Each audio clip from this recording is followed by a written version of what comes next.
This episode is brought to you by your locally owned and operated McDonald's restaurants. They have been proudly serving Jackson and the surrounding area for over 40 years.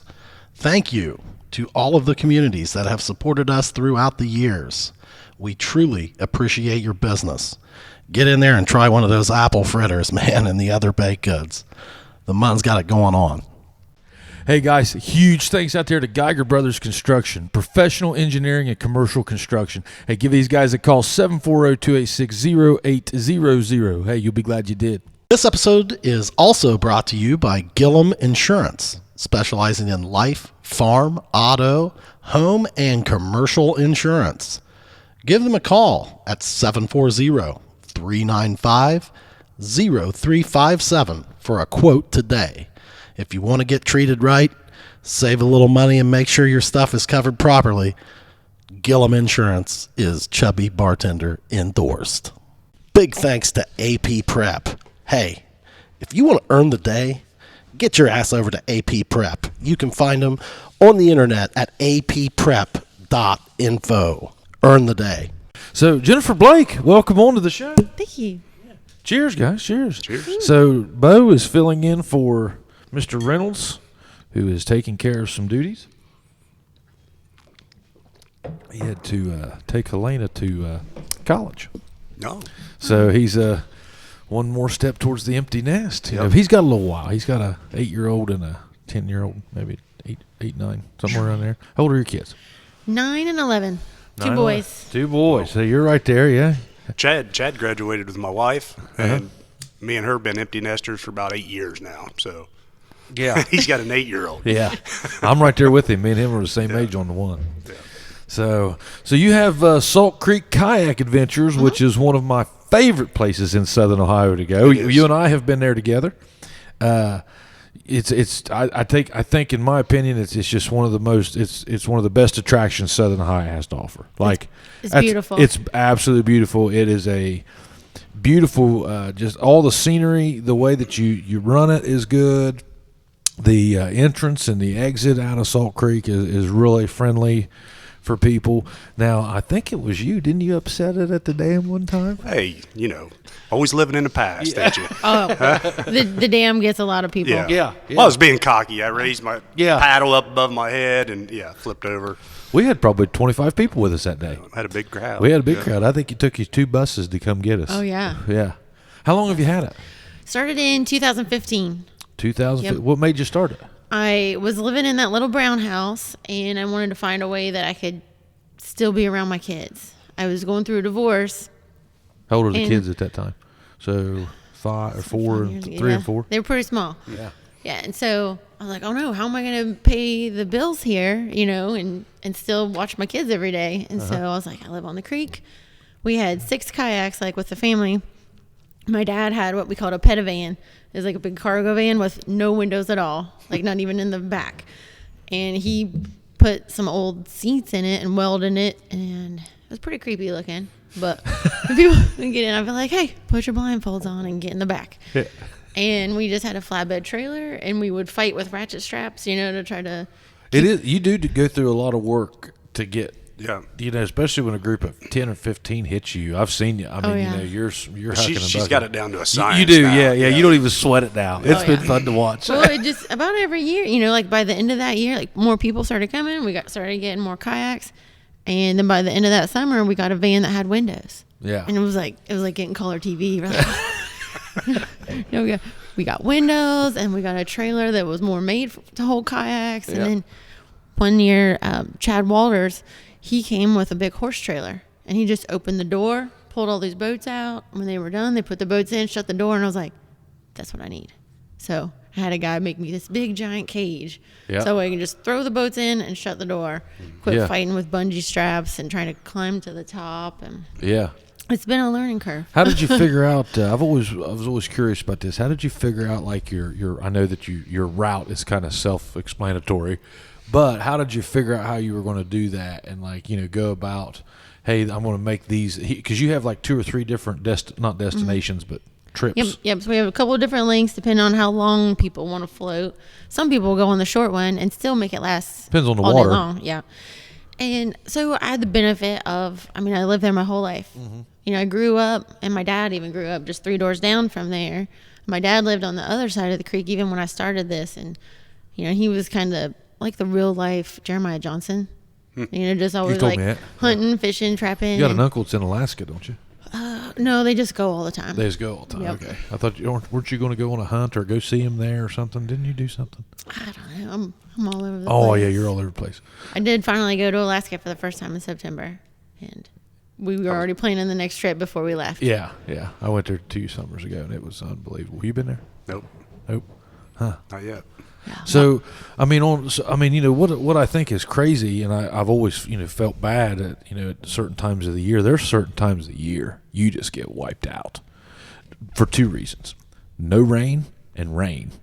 Like, Yeah. There's no happy medium. It seems like Yeah. anymore either. Well, 2 summers, summer before last, when I came in and was working at the stockroom, you had a bad I mean, year, I dry was year. struggling to feed my kids that year. Was it the because dry year or wet year? It was both. Like right before every weekend, it would rain so much, and so then the weekend would be flooded and too unsafe for the first 8 weekends of summer. You know, and you only really have like 12. Oh yeah, you missed one crucial weekend too, maybe Memorial Day weekend or something. It was brutal. I remember it. I mean, yeah. you had and you closed.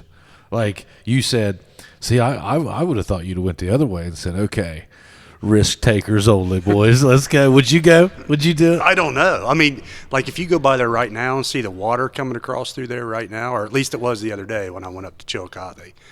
No. How do you monitor it?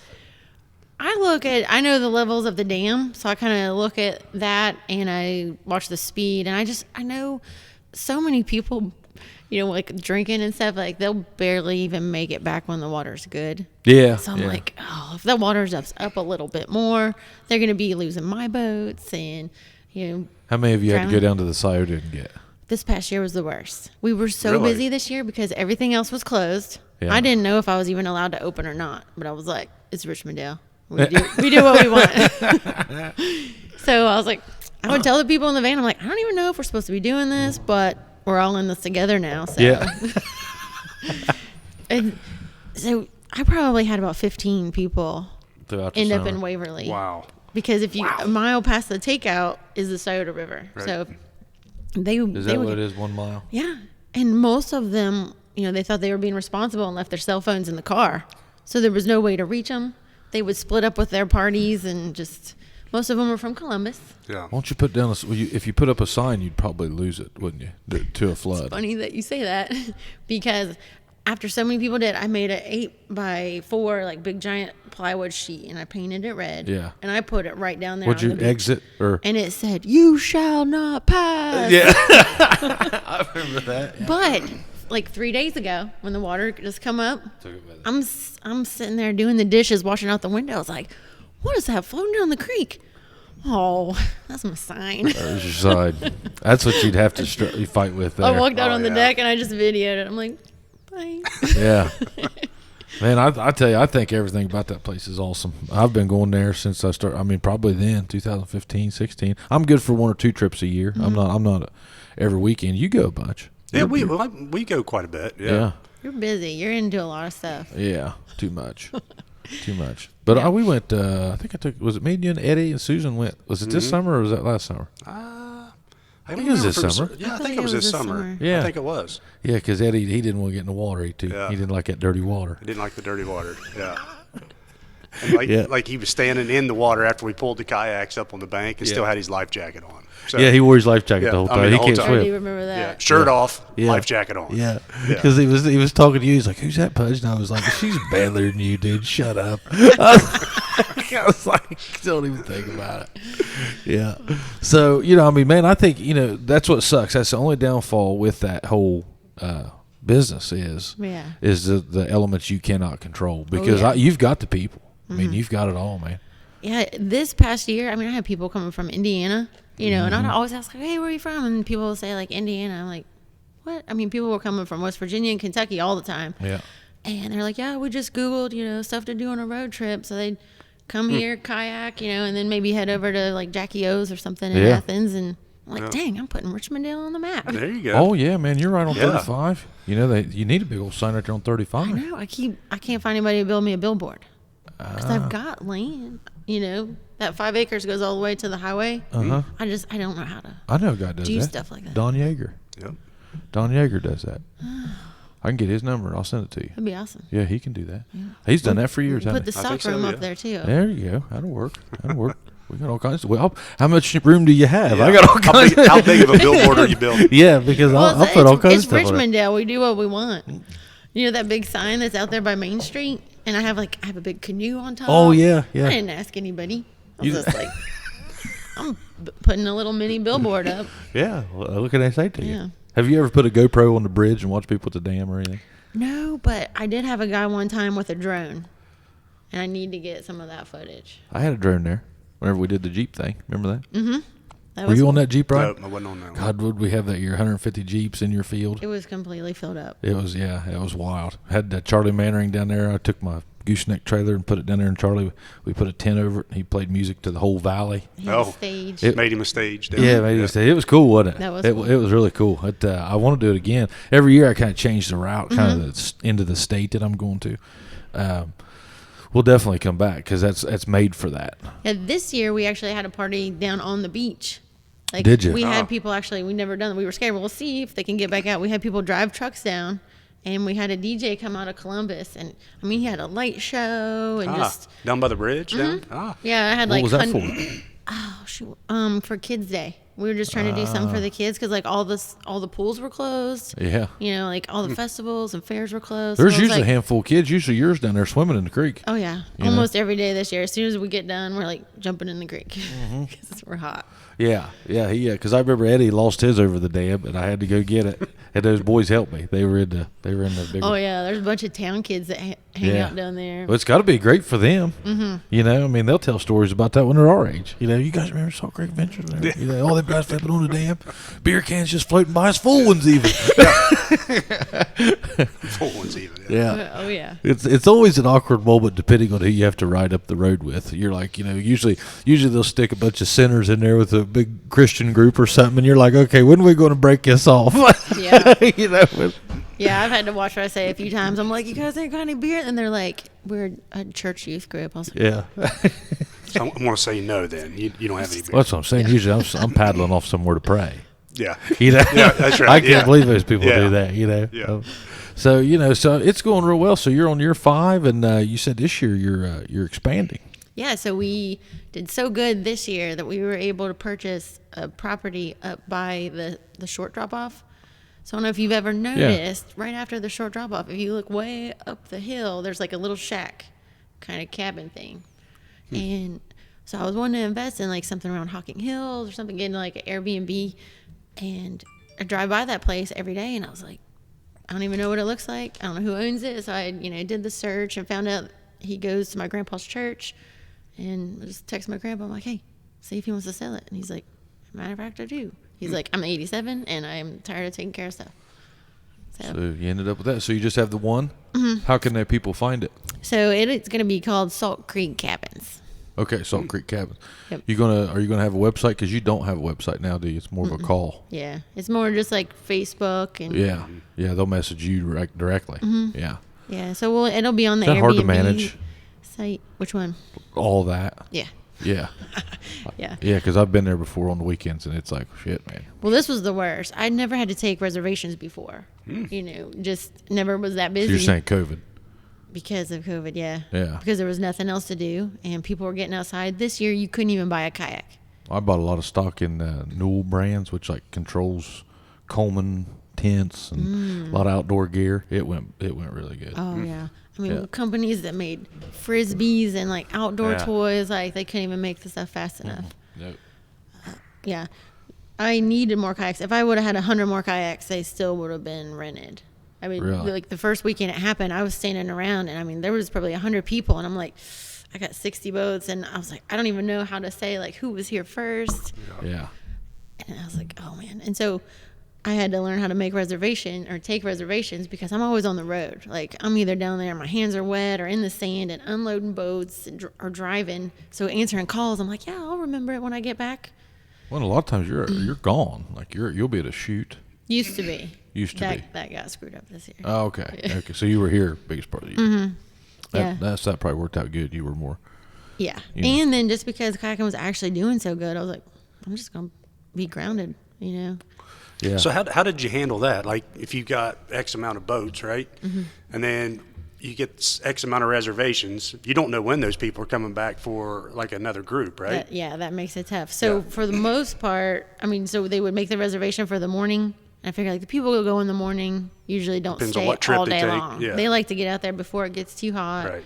The people that come around like 11 or 12, this is the busiest time. You're done for the day. I'll just like those boats. They're gone. Yeah. For the day.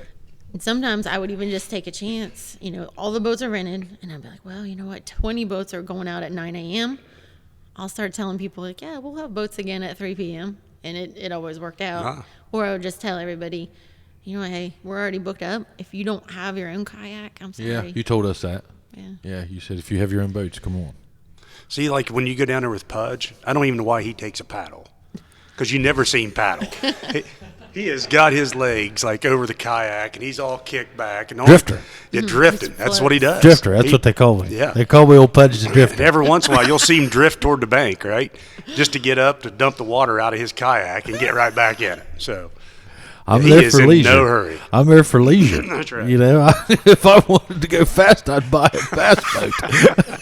I had a guy this summer come to me once he got back.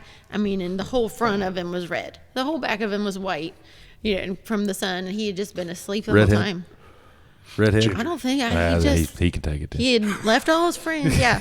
And so he had drank like a case of McUltras or something in the beginning, and he slept the whole way. Yeah. He woke up as he was coming over the dam. How do you handle that with the alcohol? Maybe we'll have to edit this out. But how do you handle that? Like, It's in the waiver that you don't have alcohol, but I don't check people's coolers. Yeah. Like I don't search people's stuff. So yeah. like you've signed that you weren't bringing alcohol. And I mean, truthfully, it's not your creek. Yeah. So I mean, it is, but it's not. I mean, you have access to it, but nobody owns water. Yep. Isn't that like a national law? Like nobody could. I thought I heard a conversation that somebody was trying to buy the ocean or something one time. Oh, I don't Because know. you can't. Nobody can own the water. Yeah. Like I own the ground. But Yeah. As long as so technically when people get out and they hang out on beaches and stuff like they're actually on somebody else's property, but everybody's cool about it.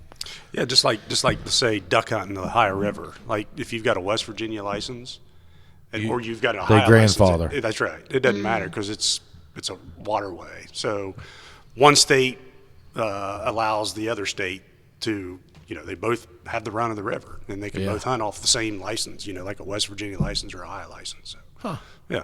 You get a lot of people. I've always wanted to do this. I don't know that I would like to do it at Salt Creek just because I know the waterway. But I think squirrel hunting out of a kayak would be awesome out there. You ever have people do that? I haven't done that, but I grew up squirrel hunting in a canoe and John boat with my dad. Okay.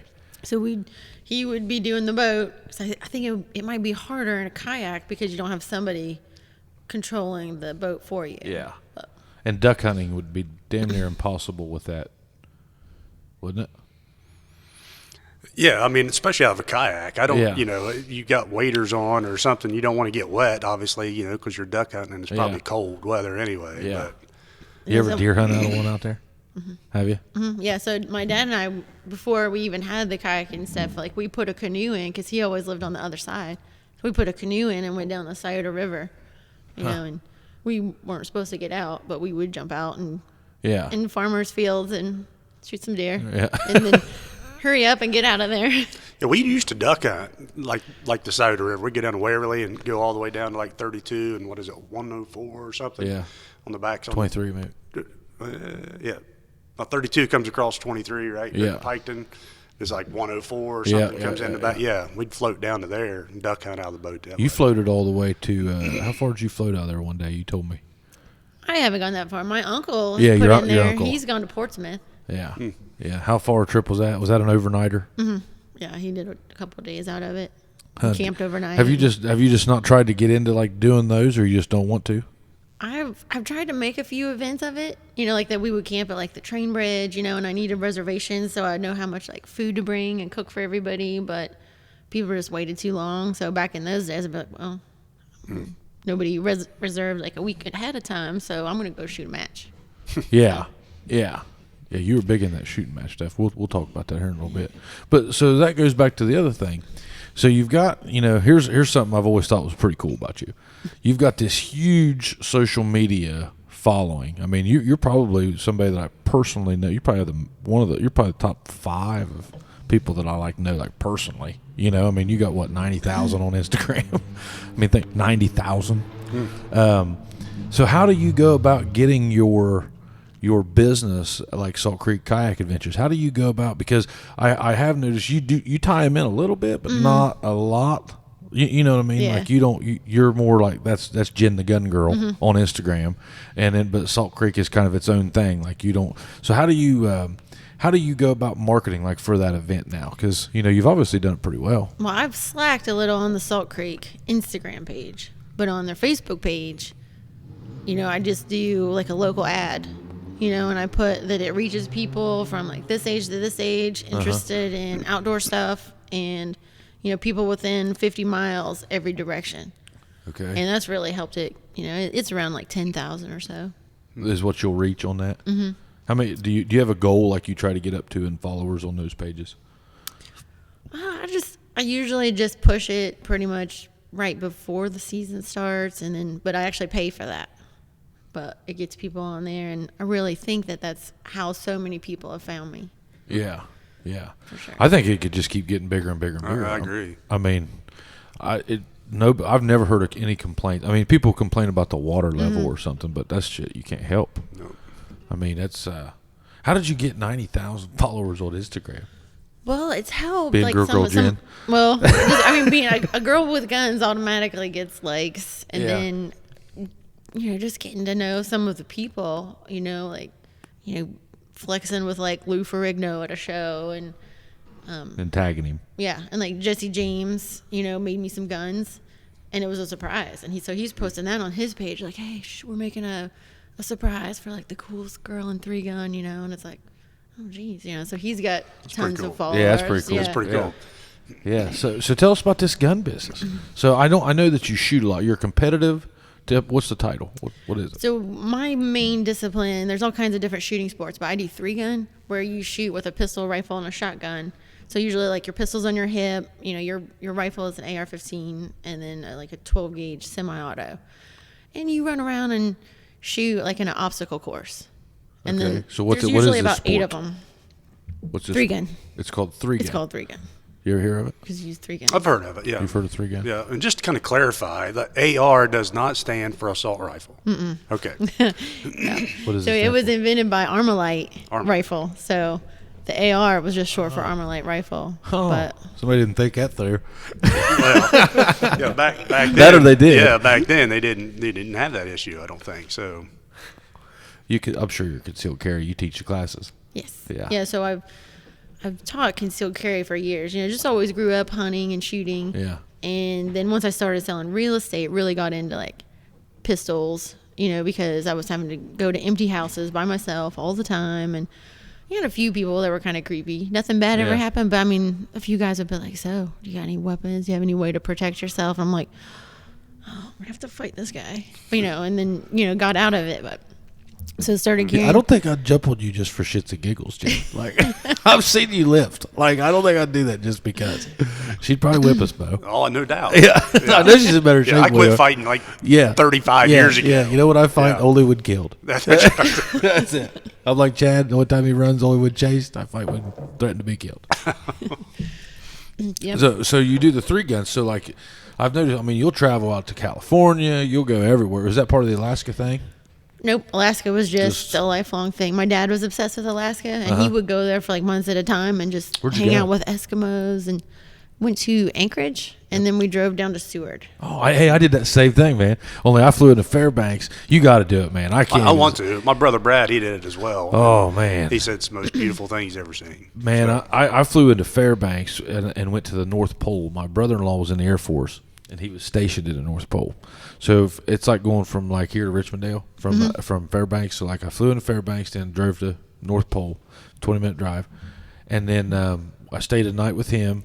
And I mean, it's the North Pole. So like that's where Santa is. That's where reindeer are. Sure. Like they've got the house and the whole bit. Gibson went and saw the reindeer, and So then, I mean, it's crazy, isn't it? Because there's 4-wheeler trails right beside the roads and snowmobile trails right beside the roads. So, like, I went at July 4th. I don't know when you were there. September. You were in September. Did you see snow? I mean, I saw snow in July, Yeah. but we're like where you were at. There it was snow just already compacted, and it had been there a long time because we were hiking on glaciers and all kinds Oh, of okay. stuff. Yeah. So you were up in the mountains then? Mm-hmm. So did you go like down into Seward? Was Seward snow covered? Seward had snow, like Already. around the water and stuff. Yeah, they had around, but you could still see grass. Mm-hmm. Yeah, okay. Well, like right now, you ain't seeing no grass anywhere in Alaska. Yeah. Most of them were like, why are you here now? Yeah. Like we had already like missed like the big season, but my mom found buy one, get one free tickets. So all right. I was just there flew to during, Alaska for during 3 the days. mountain marathon. You would have loved that. I was there. They ran the highest mountain in Seward, and they run to the top of it and back. It's like a 30-mile deal, and like people die every year. Did you think that you were a sissy when you went to Alaska about outdoors? Like once you saw that terrain out there? Oh yeah.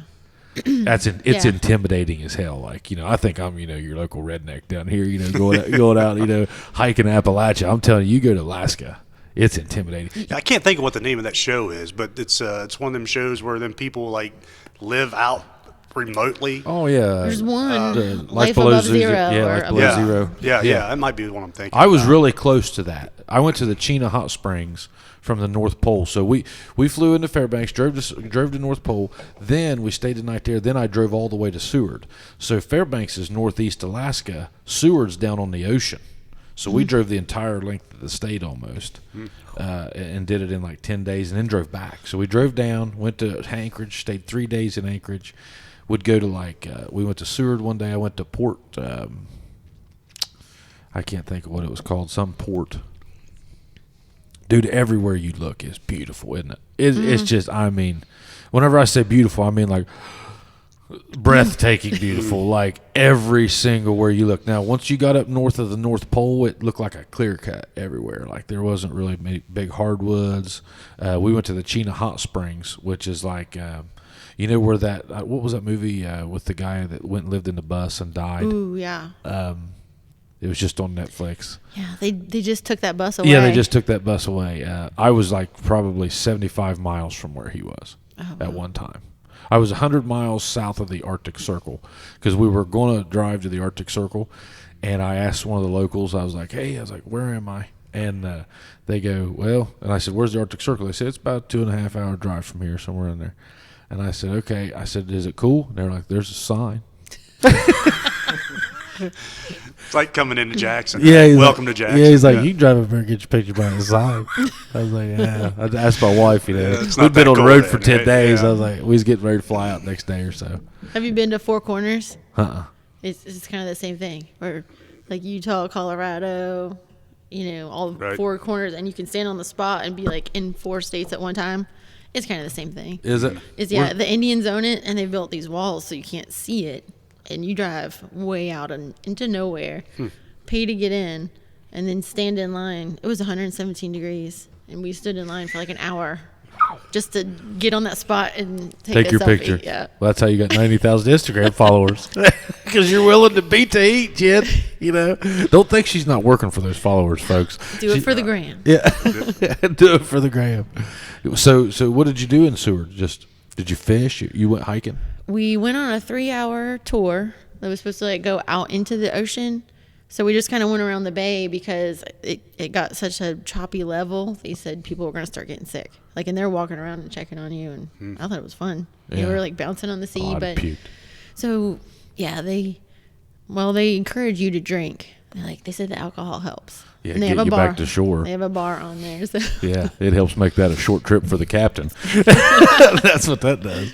So then they're on there, and they'll point out, all the eagles and sea otters and sea lions and all kinds of animal life. How much wildlife did you see? Did you see moose? Mm-hmm. Yep. Yeah, we went hiking and saw a few moose. That was cool. Oh, you saw like you went hiking and got around them. Yeah. I saw them from the car. Yeah, we were hiking and we were like, "Hey, there's Did you have a gun?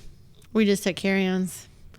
But I met a lady on a trail, and her husband both had bear spray. They were like, "You need bear spray here." Yeah. She was like, "I was taking kids." She was doing a class a week before, and she said she was met by a bear, and it stood up and she was fumbling and couldn't get her stuff, and she was able to just yell at it, and it walked away. But Man, I went to one of those trailheads, and you had to, like, they said there was this waterfall, and like, I'm just on Google, you know, it's not like you go to a guide, you know, there'll be like everywhere like every 2 miles, isn't there a lake and a trailhead? And I mean seriously, like, you can't, it's like they're like mailboxes. I've never seen that much wildlife activity.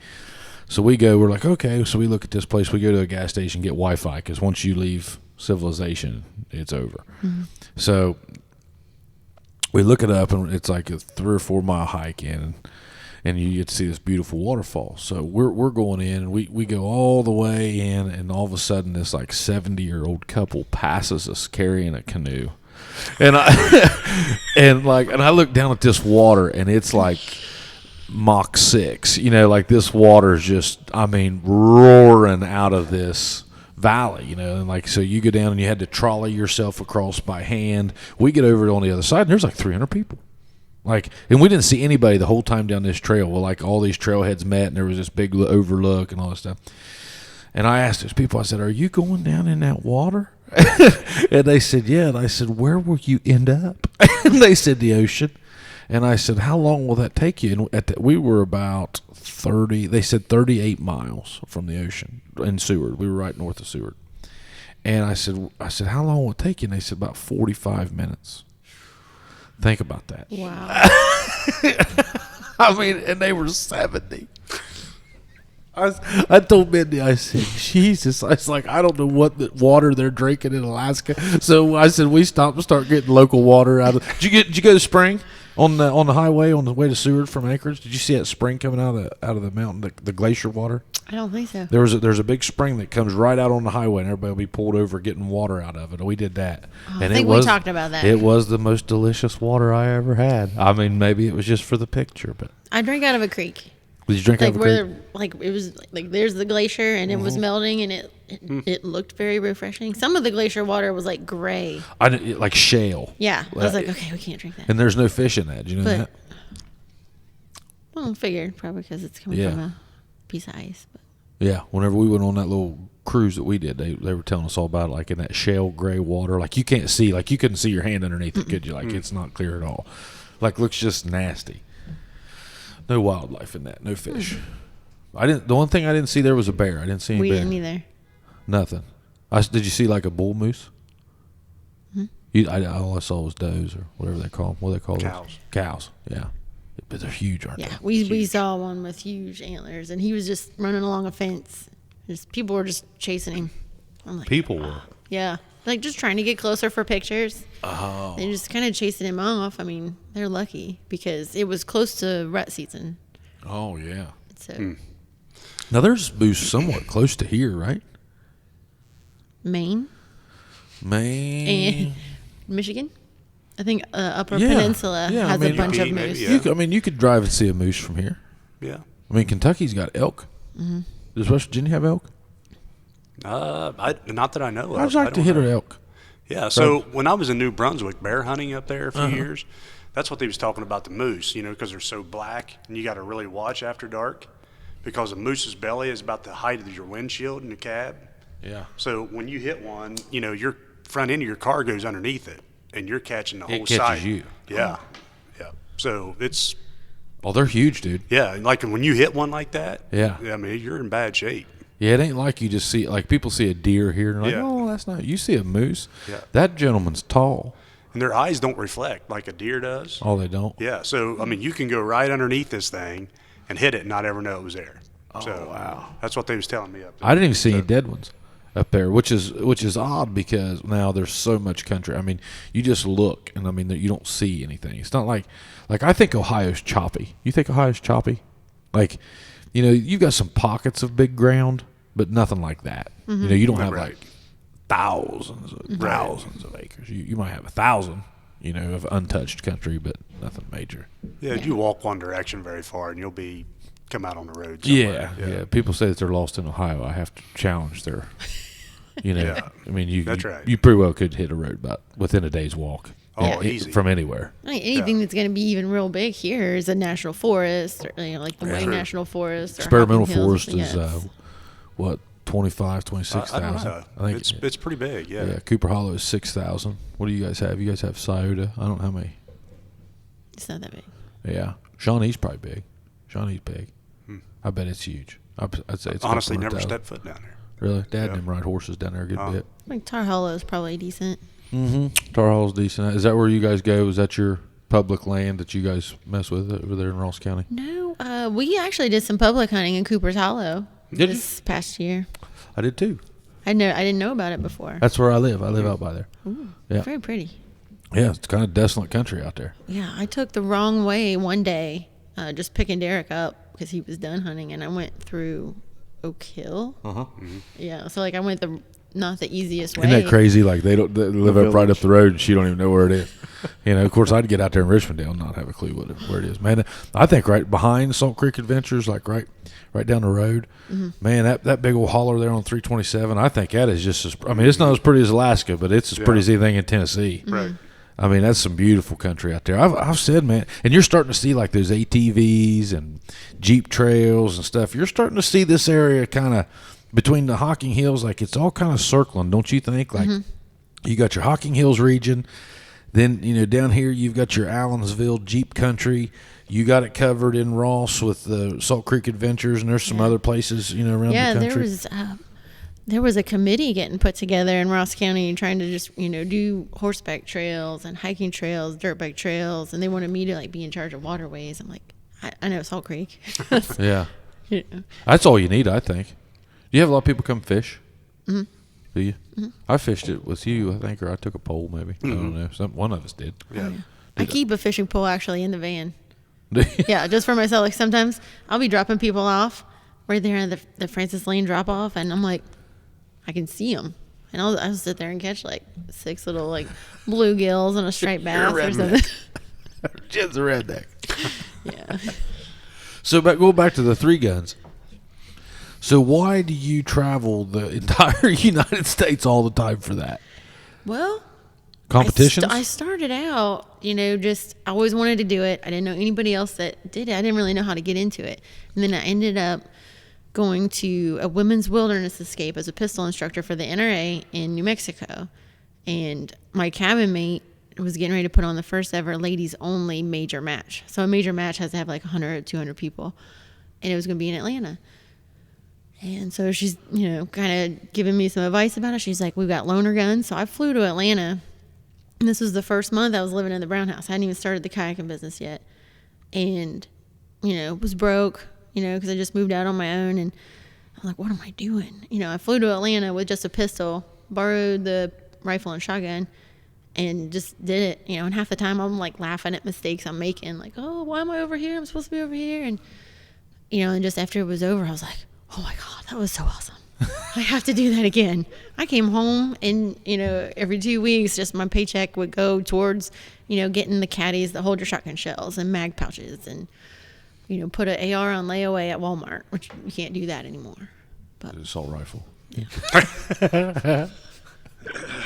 Because I've seen you, like, anybody that ever went to the bar whenever you were there, you were probably saw somebody would mention guns, and Jen was like a bird dog. You were like, what'd you say? Oh, yeah. Then boom, you guys would engage in this gun conversation, and I'd be like, what is happening? It was like some sort of cult, and you'd have them mesmerized, you'd be showing them stuff, and I'd be like, what is happening right now? Yeah. They would think they know, but I would just be like, you don't even know. Yeah. Yeah, they didn't know they were talking to Ms. Instagram, for girl, Jen or gun. Yeah, gun, if I'm whatever. in a public place or something, I'll hear something across the room, like say like Crimson Trace or something. I'm like, "Er." I'm like, no, you don't know them. So I mean, are you going for competition? Is that So what I you're? started out just because I love doing it. Yeah. And then before I did it, I was already working with a company called Shoot Like a Girl, where we traveled across the country with a big semi-trailer, and we go to like Cabela's grand openings or like deer and turkey expos and stuff, and we would set up inside a convention center or sometimes out on the street in the parking lot, and we would invite ladies to come in, and on one side there was a big archery target, and we'd have like 20 bows, all like the latest, from different companies. So if you already like archery, you could shoot the latest stuff and try it out. Or if you've never shot one, we have an archery instructor there to teach you, you can, pull a compound bow back. And then on the other side, we had an M4, which is like an AR, and we had a pistol, and it was the laser target system that the military uses, like the Megget system, where the mags actually take compressed air. So it feels like the same weight, and you put it in. We teach them how to rack the slide, how to get the grip so that they're not going to hurt themselves, how to stand. You just get a couple minutes with each woman, and then get them on target, and it's a laser target recognition. So they also take away the fear of them actually firing a projectile, because they're like, oh, I'm freaked out, guns are bad. Some of these places we would go like outside Boston, or we would go to like bigger cities where, these people have never even touched a gun before. So you're pulling up in a Cabela's parking lot and you're just hearing bullets like crazy. Oh yeah, so we make them wear hearing protection because we've got the sound up, so it feels as real as possible. And that compressed air actually makes the guns have recoil. So they're feeling it. There's, we can see where their shots are. So if they're way off, we know like, okay, they don't really understand sight alignment. And we can work with, rear sight, front sight, stuff like that. And they're like, oh my gosh, I actually hit it. Like, they never understood because somebody just handed them a gun and was just like, you just aim it. You're not aiming it. Like, what does that mean? Yep. Man, I'm kind of going through that with my son right now. Now he's getting pretty good. You probably didn't see it. Did you see the BB gun? Yeah. And he was hitting that thing at 25. I think it was 25 feet, maybe 25 yards, maybe something like that. It was pretty close. He impressed me. But he hit it 3 for 3. Yeah. But like, I had no clue how to teach him how to shoot that gun. I knew how to teach him how to shoot the gun, but how to properly aim. Right. And I was like, you see this little slot in the metal, and then you're trying to put this in, and you're trying to make sure this lined up in this end. And I mean, he's 7. He's looking at me like, are you kidding me? And it's I'm going to look down this barrel the best I can, and I'm going to yank the trigger is what I'm going to do. I'm going to shoot this, Daddy. Shut up. Yeah. And it's kind of that's why Shoot Like a Girl works so good, was because it's kind of the same way. Like, the husbands are back there holding the purses and stuff, and they're like, I've told you this 100 times, I've said that. And they're like, shh. I want her to tell me. It's just different. It is different. That morning he probably said like, "Oh, that purse is so cute," But then I say it, I'm a stranger, and they're like, "Oh my gosh, she said my purse is cute," And then they're like hugging you. And lots of times the husbands aren't just like saying, oh, honey, just line this side up. If they're like, what are you doing? What's wrong with What's you? wrong with you? You can't hit nothing. Give me that gun back. Yeah. Or a lot of them What come kind in. of prick husband are you? I don't know. I sweet talk my wife. Well, I mean, I'm just my saying. gosh. I'm speculating. Oh, Yeah. okay. Yeah. You're right. Sorry, Susan. I'm sorry you're such an we've- asshole. We have Hey, nobody's more sorry than I am. All right. Mindy, vouch for me. One time we had this couple walk up, and we have like display guns, and they're actual firearms, but we've taken the firing pins out. But these people don't know that yet.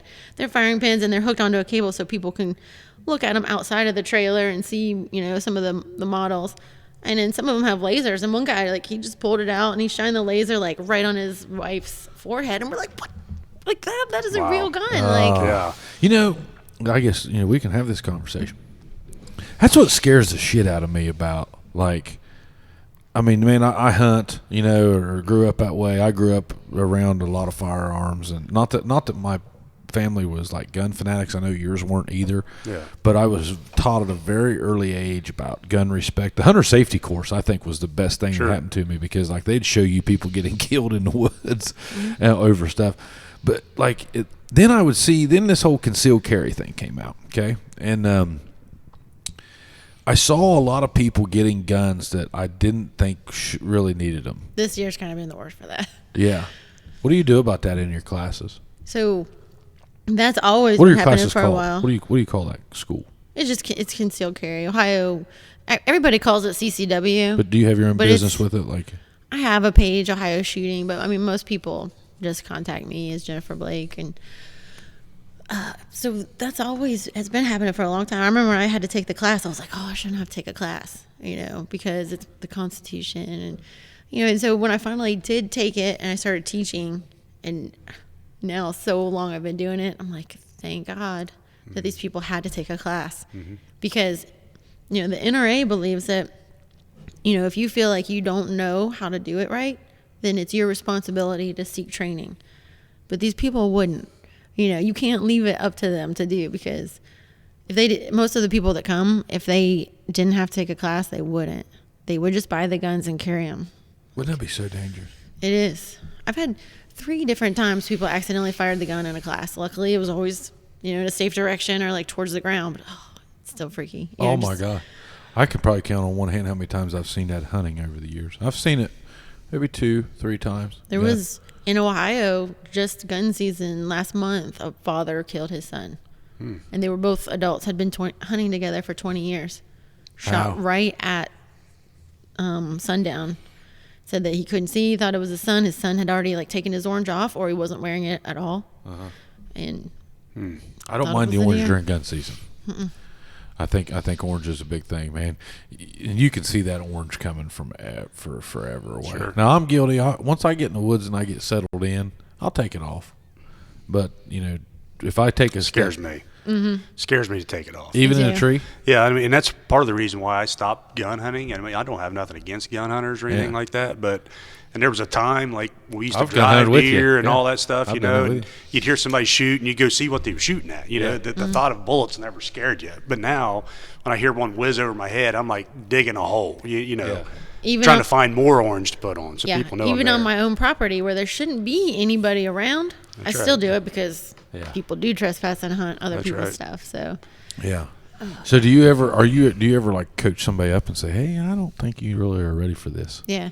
Do you? Yeah, there's definitely some people. I mean, You'd have to, as a I've gun owner. told them over and over, and they can say it back to me. But then, as soon as they pick the gun up again, they're doing the same mistakes, and I'm like, you need more. And I think that's what people don't understand about guns. Hunting and handguns are two different sports. Like the handgun game, yeah, they all work the same. They'll not work the same, but yeah, they all have the same principle. But that handgun game's a lot different than hunting. Hunting, something jumps up. Well, handgun's kind of live all the time. Not live all the time, but you know what I mean. Like it's hunting. Right. You can throw it over your shoulder, pack it through the woods. It's out in the open. But whenever you're wallering around a handgun, When you're hunting too, it's not loaded. What's in the car and the truck, you Yeah, know, yeah. going in and to your stands, those Yeah, types of things. So. Yeah, it now muzzleload season. That's why I like it. I think better. It's because obviously it packs a little bit more punch. I like the gun better, but I like the fact of it's not so much of an arsenal. It's not it's loaded, but it's not. You really kind of got to. That's more of a Right. Hey, we're gonna shoot this deer. My gun just didn't go off. Type of situation. You bow hunt? I have not. You don't bow hunt? I figured you'd be a bow hunter. I got a bow when I was working for Shoot Like a Girl. So our very first show was at the National Finals Rodeo out in Vegas. And they were like, okay, this is our first time ever like using the trailer, and we need somebody to pretend like they've never shot a compound bow. And I was just there to be the gun instructor, and I was like, so I've never shot a compound bow. Yeah. yeah. So and they were like, okay, touch the string to your nose, and I was like, no, because I had already, when I was out with the NRA in New Mexico, had just met a guy who was an elk guide, and he had this giant like scab across his face from where a bow string had snapped, and like cut his face real bad. That's why I want you to look at my bow. Yeah, I'll bring it down. I'll do it. So I was like, I didn't want it to touch my face. Like, Bo is a bow expert. I wouldn't say an expert. I used to work on them quite a bit, and I was not very good, but I used to travel around and shoot competitions and stuff. So I was kind of anxious to ask you, like, when I shoot a competition with a bow or something like that, you see this guy over and he's shooting really well and he's got these kind of arrows and he's got this kind of sight, and you're like, I got to have that. How many, is that the same way with the guns? I mean, yeah. So you see somebody shooting a new gun with a new clip or a new sight or something, like, you got to have that sight. So it's a never-ending buying process. oh yeah, it's always one more. Yeah. Yeah. Same And- with horses, same with Oh, I'm guitars, sure. So like same with podcasts, same with Yeah. yeah. Yeah. Like a lot of 3-gun, you show up, I mean, a lot of people are having jerseys, even if they're not that good. We got jerseys and we look like Bracelet. NASCAR drivers. I was wondering, yeah, with like, we got logos all over us. oh yeah, you look like a billboard. Oh, yeah. Yeah. Yeah. Yeah, the first year that I ever shot like the world shoot was in Snowshoe, West Virginia. And I'm a bow hunter around here, and I've shot a few competitions around here. Not very good. Never was very good. But so I go there, and I've got a camouflage shirt on. I got my bow and I got my arrows, and there's people with like those, patches all over their shirts, and You're out there in a I'm being Carhartt sponsored. shirt. Yeah, I'm being sponsored by Matthews. I don't care if I hit a target or not. They're giving me $20,000 this year. Blah blah blah. Yeah, and you go out there and you're like shaking because you're like, I just don't want to embarrass myself, because these Yeah. guys are good, right? Yeah. Missed the target.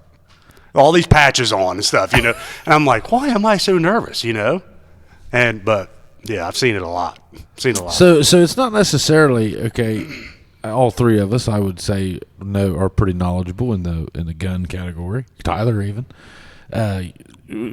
Compared to most, I'm no handgun expert, but I can get by. Do you see a lot of that in like that gun competition? Like, okay, so let's just say you're talking sports. Well, you don't make it to the NFL wondering. But is like the gun or the bow sport, is that something that like anybody can go do and do it not competitively, but do it and go compete? Sure. Like, so let's say I haven't shot a bow in probably 9 or 10 years. So could I just next week enter for a competition and go do it? Sure. Mm-hmm. And then you saw that, and basically they borrowed somebody's shirt. Yeah. Well, anybody can have a shirt made. Yeah, Anybody can have a shirt made. made. That's Yeah. exactly right. Oh, So, yeah. I mean, Matthews will sell you shirts all day, Oh, yeah. And you can buy whatever patches at whatever retailer there at those shoots, have them sewed on for the next time. Just walking there big-legged people. Oh, I mean, yeah. I mean, intimidate. I was so intimidated that day. That guy walked What up was there you- and what was you blanked the wearing? first target. Probably like an old holy tree bark shirt or something, Camo? He's in your Oh, camo? yeah, my You probably camo. wore your- Yeah, my rubber boots, Yeah. Yeah. Bo acting like it was like mid-October. Oh, yeah. You showed up. You're in the zone. Oh, yeah. That's great. That's great. Step up to the flag. This guy's like, I'm shooting for this people. I'm shooting for them people. He then misses the target. And misses the target. Yeah. So what do you? So you're shooting a AR rifle. Mm-hmm. What's your pistol you're shooting in those? Does it matter? Or is there classes? There's different, yeah. So there's limited where you're shooting just like more like a kind of like a stock pistol, and there's rules like your mag can only be like a certain length, and like Derek, he shoots open, so his pistol mag can be that long, where mine can only be like 13 millimeters or something, or centimeters, and he has an open shotgun, so like his shotgun is like an AK, and it's got Okay. like a big giant mag fed where What gauge is it? 12. 12. Yeah, so usually 12 is good. kind of- Some younger people will use 20, but you're not going to do as good, like knocking over certain Yeah. plates and stuff. You ain't got that. Yeah, and Well, what kind So of you need shot to does know- it have to do? Like, so what kind of shot? Like, what are they loading those with? so usually about 7 or 8 Okay. birdshot, and then sometimes you don't need to have Are those like a low brass shotgun shell, or the high brass, or? this is whatever your shotgun likes. Like I know Okay. he likes like Winchester double A's. Oh. So his Yeah. are a little bit more expensive. Where my shotgun, I use the kind where it's loaded underneath. Some people will flip it over. And you grab your shells are stacked 2 shells per thing. So you grab them, and so I quad load. So I grab 4 shotgun shells at a time. I have 2 and then 2, and I flip my shotgun over. And so here's the port. So I'm grabbing 4, and then I'm swiping 2 in the loading port, and then 2 in again. I'd like to see that. It's pretty cool. Yeah, because I can't do that. I John couldn't do Wick that. actually did it on the Uh-huh. on the latest one. It was like, yes, he just quad loaded. Like that you started can do at that? 3 gun. Yeah. Huh. Yeah, Daniel Horner, he shoots for the Army. Like he actually like invented that. Before that, people were always just, sliding So how one quick in can at you? a time. How quick can you jack and put a 4-round not a 4-round magazine, but a 4. Now, are these pump shotguns, or what are these? You can use a pump. There's like the heavy division, which most people don't do that. You're shooting a 308. No. Which is more expensive and just, and a pump shotgun. So, but, like we have matches in Circleville where you can just come, and if you help set up, you can shoot for free. If you help tear down, you shoot for free. Or if you want to just pay, it's $25. And people just come with whatever they have. Like I've got the caddies that, have my shells already orientated, so I grab 'em. But people could have just shells in their pocket, Yeah. and everything is scaled down a little bit, so you don't have to shoot hundreds of rounds. When I go to a major match, I need 250 pistol, 250 rifle, 150 bird shot, and like maybe 10 slugs, because I'll have certain targets will be slug targets too, and so you always got to know, like sometimes they'll mess with you, like here's some bird shot, and then as you run through the path, there'll be a slug, and then there's more bird shot. So you got to know, I got this tube. My shotgun sticks out this much further than the barrel, so I can hold so many. So then when I go to load, I can just keep loading rather than like shoot a few, load, shoot a few. So that way I'm faster. Some people might only have, a tube that holds 4 or 9. So you always want to, you see that, and you're like, man, that was so fast. He only had to reload like 1 time. where that person had to like keep stopping and reloading. And Is it a timed event or a accuracy yes, event? both. So there'll be like a par time where you should be able to do it, within 60 seconds or 120. Depends on the match. Some matches are way more physical, which I like. Like they'll build crazy obstacles. Like you might have a climbing wall, and once I had to go down a rope. And you're taking 3 guns on this climbing wall. No, that was like a pistol. So Okay. they started out with shotgun. They made you shoot shotgun in a chair. Then you had to jump onto this like bridge that they had made that was hanging on chains. So I'm like shooting slugs on a like wobbly chain. And you gotta dismount, run in this tobacco barn, shoot some pistol targets, and then reholster, go up, and then shoot more pistol. Then they had you unload it just so you were safe. Reholster, slide down the rope. Sometimes you're kicking stuff, and then that's attached to stuff so it reveals more targets. The ones that's like real creative, like the Army ones had all action theme. So one stage was the Rambo stage. You were actually like, they had dug a trench and lined it with plastic, filled it with water, and you were in a John boat. And you were shooting this way and this way. And then you had to like grab this rope and it would pull your boat forward because they had walls built. So you couldn't just shoot them all. You had to like stop in between these walls. So it's kind of like going to Kings Island and shooting those. Out of like those, like those things you get in the boat and you shoot the targets. And So is there spectators at these events? he didn't like They can that. be. Can't be? Yep. You see how you Yeah, just you- brushed right by that? I was trying I to was, bring I, it. was- I was trying to get you past that. All right, 'cause I was just sitting here. I can see Jen. And I can see the guy dropping the gate. You ready? And then all of a sudden, like the jungle music comes on. Wah, wah, wah, and Yeah. But she's spending thousands and thousands of dollars on just ammo, and you're shooting corks at like bottles at the Apple Festival. So And then Bo's like, yeah, we're moving on. yeah. we're beyond that. Anyway. Do you have to buy that? So, like, if you go to a competition, are you buying that ammo, or are you making it yourself? You Depends reload who yourself. you are. If you're girl Jen, you don't have to do that, or I what? buy my shotgun ammo, but I've been lucky to be sponsored by Ammo Inc. Okay. for a few years now. Okay. So they're your sponsor for your Pistol and rifle. Pistol and rifle. So They don't make shotgun or. So they're doing that so people, they're sponsoring you just so you get their name out there. Yeah, I was out at a SHOT Show, the Shooting Hunting Outdoor Trade Show. It's like their big convention, and I would just happen to be looking at the Jesse James booth, and the guns that he makes, and this guy walks up and he's like, "Hey, do you need an ammo sponsor?" And I just laughed, like, Trust me, Jen.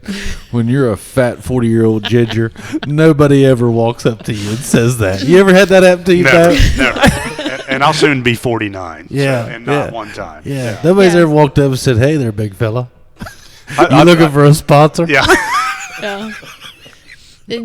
Yeah. So I just laughed, and he's like, "Wait, why are you laughing?" And I was like, "Everybody needs an ammo sponsor." And I was like, "You don't even know if I'm good or not." So He didn't care. Yeah. He didn't care. Well, Ammo Inc. So if we need rifle ammo, that's where we need to go, right? Is there a promo code? Does Jen have a promo code? yeah, Blake 10 gets You you do have 10% off. Okay, well, there it is. Blake 10. Yeah. By God. You gotta- I didn't know that. For real. Why didn't you tell me this before? well, right now, I mean, I don't even know if it's gonna be in stock. Yeah. Oh, yeah. Good luck finding ammo. Yeah, I know. And How was that beer? they're like a smaller really good. company that You a like lot that? of I did. Have you had the British beers? Man, I tell you what. Not British, but I'm saying, what do you call those? Belgian. No. Does it say it on there? No. What? Not that beer, but what did we call that night? The German import beer, import beers. Yeah. So just overseas beers. They're good, man. They're potent as hell. Foreign beers. Foreign beers. Foreign beers. Yeah. But we Beer's got- not from here. Yeah. Nate Steinberg brought us a whole pass. That's of it. really good. Yeah, I would drink that. I would drink. I was lot a of little those. leery of it when you first set it down there, but We it's just really put good. we just put one on. I forget what it's called. We just put one on draft at the stockroom, and it is really good. I want. It's not. I'll have to look it up later, but yeah. So we'll get on Ammo Inc. We'll see, because I'm looking for a couple rifles right now. I'm looking for. I noticed this year. So I'll tell you the story. I think I've said it on here before. So I went during gun season. I haven't done this in 20 years, haven't went gun hunting. I got out of it 20 some years, or right out of high school. I was probably 21, 22 whenever I quit hunting. And just, hunting styles change. You remember that? I mean, I know Bo remembers it. Like hunting styles, used to everybody would slap on the orange and go driving deer. And I have nothing wrong with that. Like I'll still go do that if need be. However, it goes back to like that kayaking thing. I'm kind of in it for the leisure, And I mean, I'm not saying that hunting that hard all day isn't fun and isn't like relaxing. But at the same time, like I remember you'd come home from those deer drives after driving all day and just be like, ugh. I mean, be worn out. Did you go opening day this year? No, I didn't. Oh, in the miserable cold and I went all day and I didn't go for the next 3 days because yeah.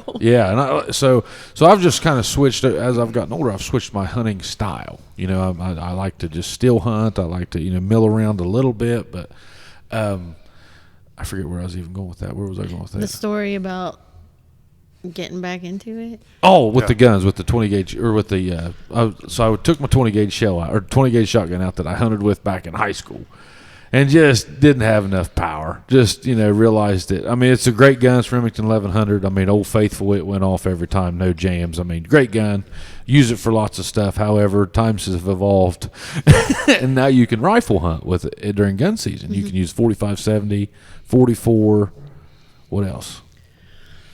I took this year. I took my dad's old Smith & Wesson 500 Magnum pistol. Pistol, yeah, you went pistol hunting, didn't Yeah. you? Did you get one with it? No.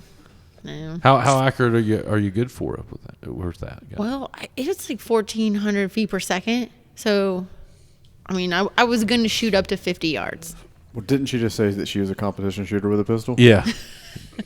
Well, but I mean, a pistol, you're not. I mean, a muzzleloader, you're going to reach out there 100, 150 if you want. I don't know to. if I'd want her on a deer drive. I mean, she could run through there and be like Spider-Man and off the tree. I can see Jen come riding a deer out. Yeah, that's right. Of the deer get drive. it out to the truck and then pop. Ride up, have it broke in the face. Like a guy on a horse. Just ride it up there and you just grab, tickle its ear and it just sits down for you and you get off of it. Oh yeah. Is that what happens? That's exactly how it happened. So I'm looking for a 45-70 or I want a gun and maybe I have to buy two. There's an auction Saturday. Where at?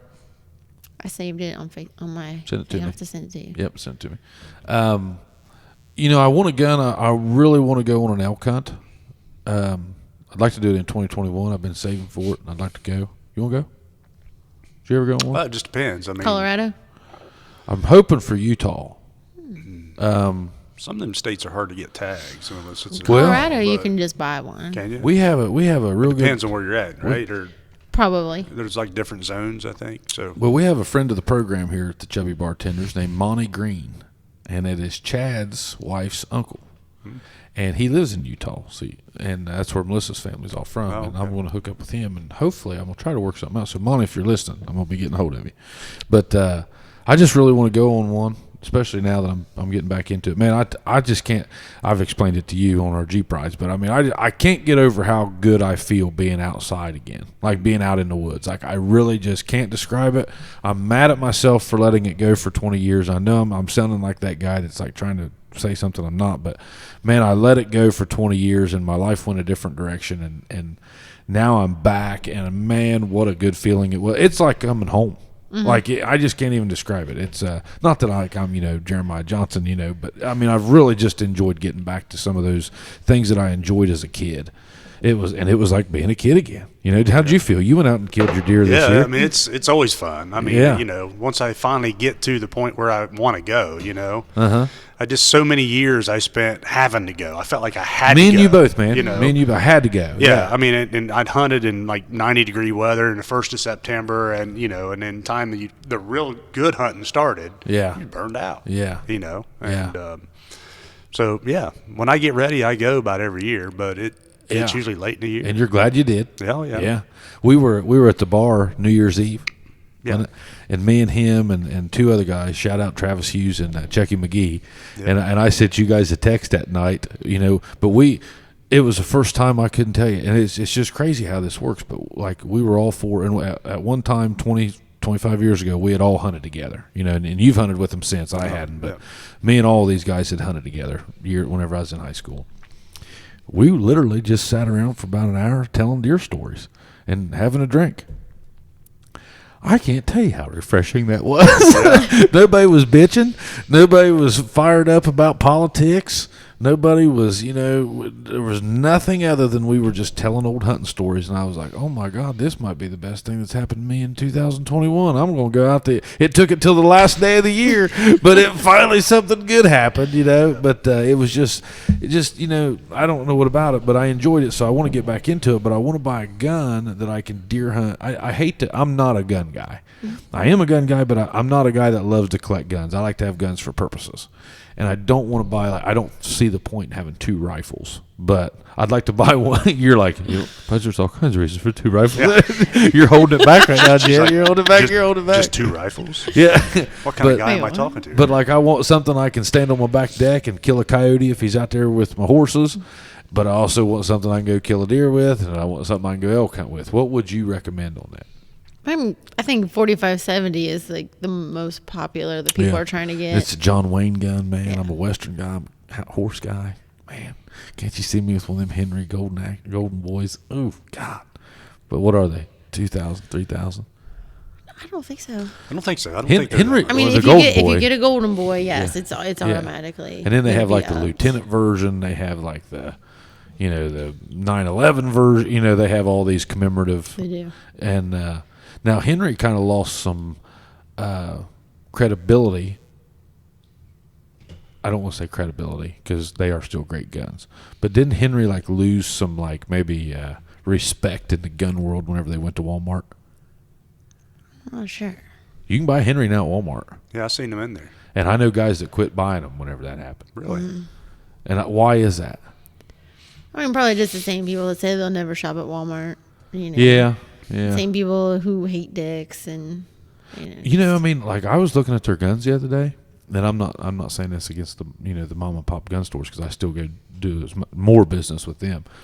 But man, competitive prices and these new guns anymore, if you buy a 1915 Savage Arms gun, odds are it's probably shit. But now, some of those guys are, they can't, how you going to foul it up? Technology's come too far. It's a blueprint. A lot of the new gun companies actually started out as aerospace stuff. So they're used to super tight tolerances and the CNC machines. So then they decide to get into guns, and it's they're using that same quality that they're used to. Well, I went during muzzleloader season. I went to I won't mention any store names, but went to a lot of local gun stores around here, and they were all great. Okay, they were all packed, and they were all out of shit. Mm-hmm.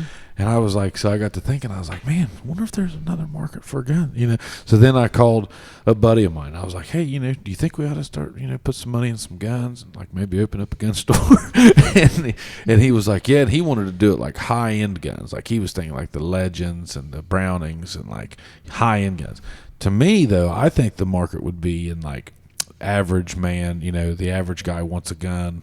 He wants to go out and spend $400 and get himself a nice rifle that he can go out and kill a coyote. Yeah. Wouldn't deer you think? Hunt with, or deer hunt with, yeah, or a varmint gun, or whatever you want to call it.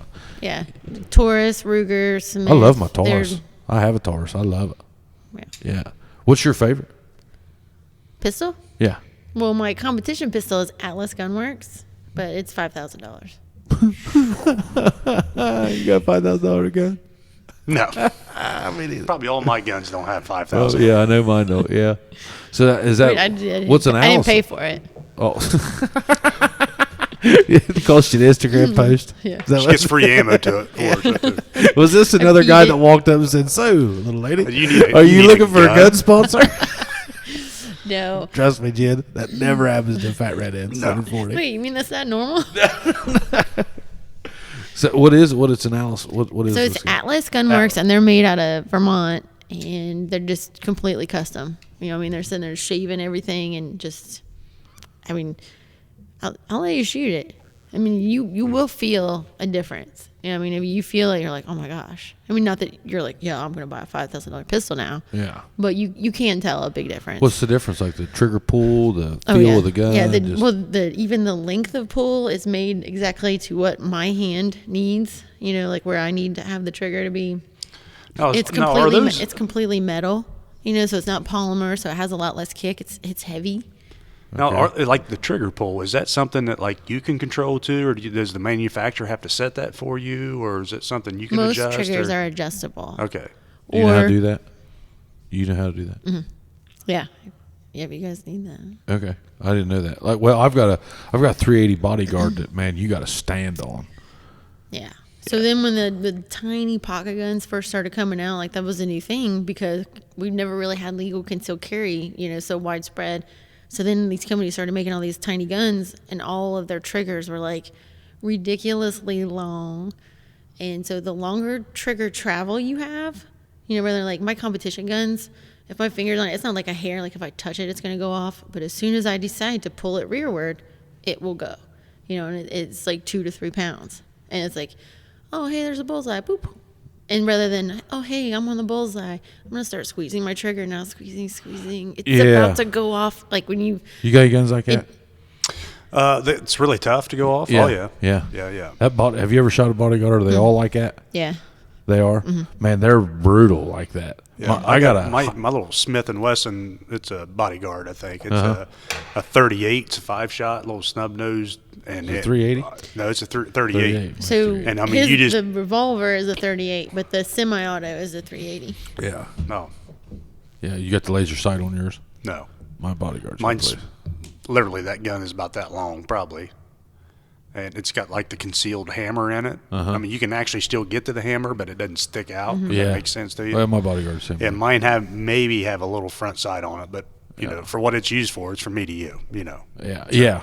I'm not aiming. Yeah. Yeah. I realized that in the concealed carry class. Like, I really thought I was pretty decent with the gun. And then you go out there and you try. That's what made me say about the pistols versus the rifles. I mean, that pistol game is different. From here to that wall is, depending on the gun, you may miss. Yeah. Oh, yeah. I mean, I remember one time I was out in the coal mines and I had a 38. I think it was a Ruger. It was a Ruger 38. I had like a pop can. I just stowed it down on the ground. I tried to hit it. I couldn't hit it at all. And I mean, it was literally right there. And I mean, it was like, man, that's just shooting is not something that people, just because you're a pretty good shot with the old Nerf gun in there with the kids. but this goes back to that concealed carry thing. I think there's people that think that. Like, I think there's people that like they work that Nerf gun with their kid, or they're like, bam, there's a bullseye, or I hit I took that, or whatever, BB gun or rifle, and they hit a round bale at 100 yards or something. Yeah. They're like, I'm a real good shot. No, you're not. Yeah, Like, I've had to learn to whatever they say they are. Okay, I'm gonna like take them down some levels. Like, Yeah. because people will come in and they'll be like, oh yeah, I've been around guns my whole life. They come to find out it's like, well, yeah, Dad had one in the closet. Like right. that doesn't count. Yeah. There was a gun cabinet in the corner, You're not right? scared of guns because they were around, but you don't actually know. yeah. And so many people, like when they leave, they're like, dang, I thought that I knew about guns, and I thought we always shot on the farm, and now I never realized how unsafe we were. Like something could have happened easily. Yeah. So. Did you ever? You're probably not allowed to do kids on there. Oh yeah. Well, I can't certify them for concealed carry, but I've had people bring kids to the class and let them shoot. I mean, because 4-H, Canner's Cave, before COVID and stuff, has a 3-day shooting camp. Really? Where kids can sign up, and they sign up either for pistol, rifle, shotgun, or archery. And you drop them off, and you come and get them at the end. Huh. And Larry Harris, that's who I did my concealed carry with. It was Larry Harris out the 4-H camp. So that sounds I did familiar. mine at the fire department building. Oh, did you? Yeah. I gave Gibson my 22 the other day. I got a Marlin 22. And he'd shot there shooting his BB gun. It was right after we did that thing. I said, and he's had his BB gun since Christmas, I said, hey, you want to shoot Daddy's? He said, I can. And I said, yeah. I said, I'll let you shoot this. And this is 22, And I had forgot, but it was empty. And by God, he stuck her up there and was going to shoot it. Did he? It's got a scope on it too, But I mean, a 7-year-old, it may kick for a 7-year-old. I don't know. Will it? Would it? I mean, I don't think so. But What is it? it's a 22 Marlin. Shouldn't kick. It'd be awesome. Yeah. Yeah, That's perfect. That's perfect for him, isn't it? Yeah, I had a guy, he was in Richmondale the other day, and we went to school together. Like our parents were friends in school, and then we were friends, and now our kids are friends. And he showed me this video. You class he had 2000? Is that what you were? Yeah. He had his son shoot a 10 or 12 gauge or something, and then stood back and laughed. I mean, his kid's like 8 or 9. knocked him down and made him cry. And he's, he's yeah. laughing about it. And I'm like, Yeah. that ain't cool. No. It's like guys that do that to the, no wonder they don't like to shoot with you. Well, and like, this is just the way my mind works. And you guys are parents, especially you. Your kids are older. Maybe you and I can learn off of Bo. I was really nervous that, like, if I don't want to energize him about guns. Now, I can honestly say Gary Gillum, you know him. He raised me right. Like, I never played with guns. I hand on the Bible. I always respected a gun. Same. Yeah, I guarantee it. You were the same way. And our dads are cut from same cloth. And I'm really careful about, I'm really not trying to enthuse him. Does that make sense? Sure. Like, like I wanted him to shoot that gun, but like I don't want to say 50-50 of me, but I was like, man, I hope he doesn't think that he can just go get that gun. Yeah. Because I'm not. I will say my guns are locked up, but at the same time, he's 7. He's pretty smart. He could probably figure that out. Mm-hmm. Now, I do feel like he's respectful enough. How did you do that? How'd you?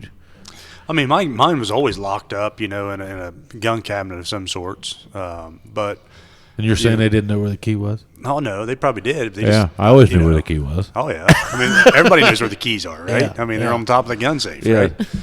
But yeah, the boys, I didn't have any trouble with them. Never did I think that they was messing with them when I wasn't home. But how did you introduce them? Oh, same. BB guns, pellet guns. They had those types of things, and then we got Coleman, like a 410-22 Rossi combo thing, and then he kind of outgrew it pretty quick. He's a pretty big kid, and so we got him a youth 20 gauge. How old are you talking now? I don't remember. I was 8. Yeah, Steven's probably about that age, So then of course you had them 410s, and they had like a 2.5-inch shell. Yeah. Right. Yeah. So had Harrington Richards. Yeah, and then honestly, it probably from here to the table over there. Yeah. Would shoot a pattern. We was trying to get him to turkey hunt and stuff. And Steven killed 2 turkeys with that little 410, that little Rossi 410. Really? Yep. 2 turkeys and a deer with it. Yeah. No kidding. I'm telling you. Steven, you're a savage. Listen. Because I went out this year during gun season. I shot 6 times during gun season. I missed every one of them. So when he was, I don't know how old he was, 7 maybe.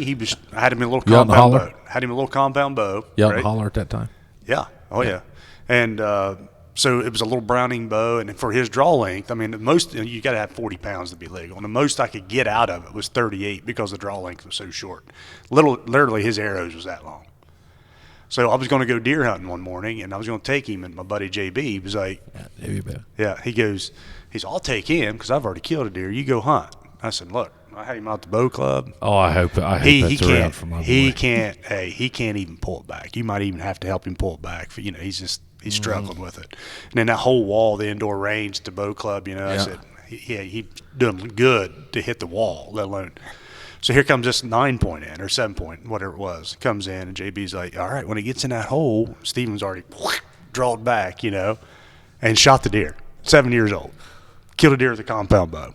That's unbelievable. That's awesome. That should be in a magazine. Mm-hmm. Unbelievable, bud. With a 38-pound compound bow. Yeah, it's 40. 40. Yeah, because it has to be 40 to be legal. Yeah, but it's legal.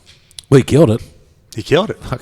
It must be legal. It must be legal, yeah. I'm telling you, man. Somebody got their bathroom. And the Buckeyes was playing that day, so, we got down out of the trees, we went home, got some lunch, watched the Buckeyes a little bit. You're saying piss on football at that point. Yeah, but then we went back, and that deer only went like 60 yards. He just smoked it. What? You walked out of the woods? You can't. You got to leave him if you don't know. His arrows are that long, and JB says, there was that much of the arrow sticking out of the deer. You know what I mean? Yeah. So we're like, yeah. Do you bow hunt? I have, yeah. I used to. I'm getting back into it. See, that's something I've never had to do. I've never had to let them go leave die them peacefully so they don't keep going. Muzzler this year, he dropped or she dropped. Yeah, that was I've pretty always nice. just dropped. Huh. Well, that's pretty cool though. 7 years old. Huh. That's awesome. That's I wouldn't have thought a bow would have done that at 7 or a 7-year-old could do a bow.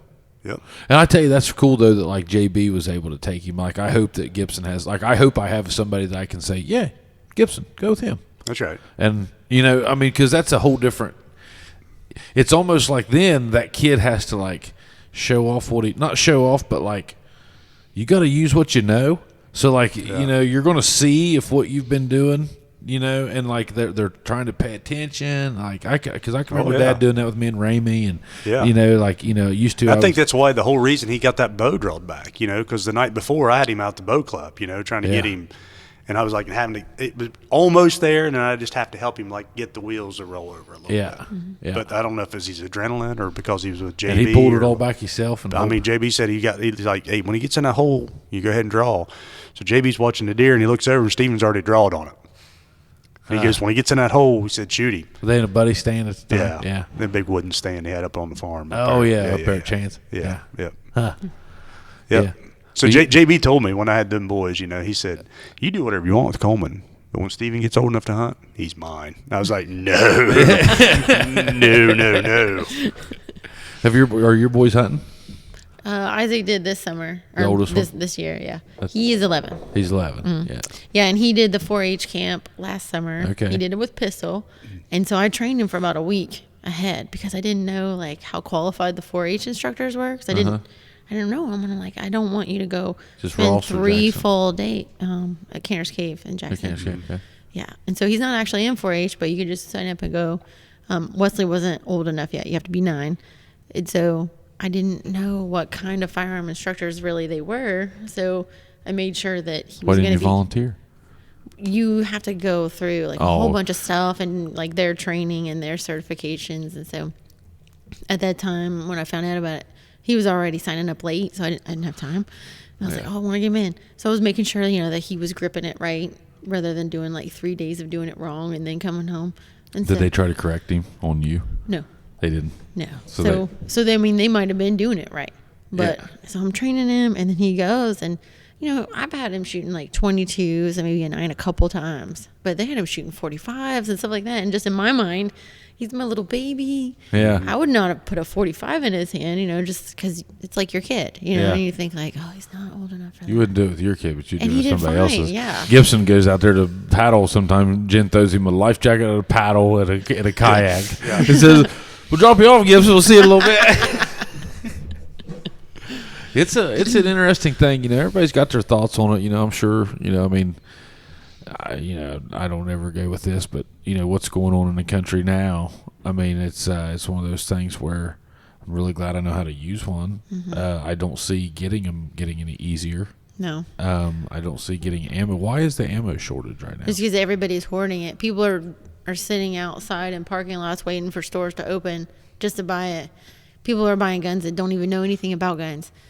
And I'll talk about that in my classes. I'll talk about March was the record gun sales in the history of the world. Yeah. And March was when the pandemic started. March of 2020 is the highest record gun selling month in the history of the world. 2.5 million just in March in America. 2.5 million guns out of 300 on record. Out of 300 million That's people. just what was on record. So 1% of the population. Yeah, and those are the ones that they just keep track of, right? Yeah, that's just what was like actually on track. Yeah. And so then that they actually had to fill out the form and all that stuff. People were waiting outside Vance's for 6 hours just to get inside. Like if you weren't in line by 11 a.m., then you weren't getting in to get. So why? And every month after that, it could have beat it, but the guns weren't available. So why aren't they available? Why haven't they scaled up production? They are. Everybody's just. Well, I'm sure it's probably like COVID, right? I mean, they couldn't have everybody in there working building these guns because of the COVID stuff, right? I mean, they had to be. Yeah, some, they like, had to be. Like Kimber, like other places that are like in New York and some of the eastern states, like, they were shut down for a while. Yeah. The ammo companies, I mean, they really were already they already made what they could make. So then anything extra was like, so they've cut back on certain types of ammo so that they can make all of the most popular types of ammo. And people are just hoarding it. It's crazy. Huh. I know. Well, I can't say anything. I went out in March and bought a bunch. I had people in my classes, like, I'll talk about that, and then every month after that, I mean, just places are just sold out. I think it's 21 million by now, like since March till now. 21 That's million. been this year. Wow. Yeah. It's a lot of good. And I'll say, people are buying guns, like people that I know that work behind gun counters across the country. They're like, people are just coming in and like, they just want a gun. They don't even know. They're like, I'll take one of that kind and one of that kind, or like, what do you have? Here, I've got $500 to spend. What's going to get me here in this store? I'm looking for something that I can And I've protect had my house. Yeah, I've had people in the class raise their hands like, yeah, we did that. We bought 2, and we haven't touched them because we don't know anything about them. You know, I feel safer about that person than I feel about the guy that just says, I got to have a gun today.